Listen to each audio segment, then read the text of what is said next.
کل پورے پارلیمان میں میری اپنی پارٹی نے، پیپلز پارٹی نے، NQM نے، PMLN نے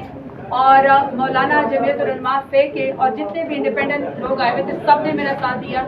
میں اسپیکر صاحب کا بھی شکریہ ادا کرتی ہوں کہ آپ نے پارلیمان کی بھی عزت رکھی اور ہماری بھی، کیونکہ ہم جو خواتین یہاں پہ الیکشن لڑ کے جیت کے آتی ہیں اتنا ہی برابر جیت کے آتی ہیں جتنے ہمارے MLA صاحبان، مرد صاحبان جو ہے الیکشن جیت کے آتے ہیں۔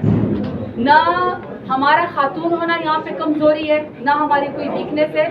بلکہ یہ امپاورمنٹ ہے، یہ میری اسٹرینتھ ہے کہ میں خاتون اور میں ڈیرہ غازی خان سے دوبارہ الیکشن جیت کے ووٹ کی طاقت سے یہاں پہ آئی ہوں۔ تو میں تمام خواتین کا، تمام پولیٹیکل پارٹیز کا شکریہ ادا کرتی ہوں کہ آپ سب نے اس مسئلے پہ میرا ساتھ دیا، اور میں اسپیکر صاحب کا بھی شکریہ ادا کرتی ہوں کہ آپ سب نے طارق بشیر چیمہ صاحب کو کہا، انہوں نے معافی مانگی، ہم نے معافی جو ہے وہ قبول کر لی، لیکن آج ان کی جو ممبرشپ ہے وہ ایوان سے ان کے اس مس کانڈکٹ کے اوپر جو ہے وہ انہوں نے ان کو سسپینڈ کیا۔ میں اسپیکر صاحب کا بھی شکریہ ادا کرتی ہوں اور میں امید رکھتی ہوں کہ ہمارے جتنے بھی لوگ ہیں وہ خواتین کی بھی عزت کریں گے، اور اپنے برابر ساتھ جتنی خواتین ہیں وہ یہ ضرور سوچیں گے کہ آپ کے گھر میں بھی مائیں بہنیں بیٹیاں ہیں، اگر آپ کو ان کا تحفظ چاہیے تو جو آنریبل MNA MPA صاحبان آپ تک جیت کر آتی ہیں وہ اس لیے جیت کر آتی ہیں کہ وہ اپنے علاقے کی خواتین کا اور اپنے علاقے کا نام جو ہے وہ یہاں پہ لے سکے اور ان کا مقدمہ لڑ سکیں۔ تو اگر آپ یہ چاہتے ہیں کہ ہمیں ڈرا دیں گے یا آپ ہمیں خوف کا شکار کر دیں گے،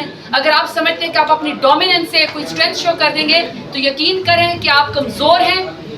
آپ کمزور ہیں، اور آپ نے بالکل غیر پارلیمانی آپ نے وہاں پہ اپنا رویہ اختیار کیا۔ نہ ہم کمزور ہیں، نہ ہم ڈرتے ہیں، اور آپ کا جو خواب ہے کہ جیسے میرے لیڈر عمران خان نے فرمایا تھا کہ آپ جیل میں شاید چاہتے ہیں، قید میں، کہ آپ مجھے ڈرا ہوا دیکھنا چاہتے ہیں، یہ آپ کا خواب رہ جائے گا۔ تو ہم جو یہاں پہ خواتین یہاں پہ الیکشن لڑ کے آتی ہیں، یہ آپ کا بھی خواب رہ جائے گا کہ آپ ہمیں ڈرا ہوا دیکھنا چاہتی ہیں۔ نہ ہم ڈرتے ہیں، نہ ہم بکتے ہیں، اپنے ایوان میں کھڑے ہو کے اپنا حق بھی لینا چاہتے ہیں اور اپنے علاقے کے نمائندگی بھی آتی ہے۔ میں ونس اگین دوبارہ اپنے کولیگز کا، میڈیا کا، تمام پاکستان کا، PTI کے ورکرز کا، ڈیرہ غازی خان کے غیور عوام کا اور تمام پولیٹیکل پارٹیز کا شکریہ ادا کرتی ہوں کہ انہوں نے اس مس کانڈکٹ کو طاہر بشیر چیمہ صاحب کے خلاف میرا ساتھ دیا۔ بہت شکریہ۔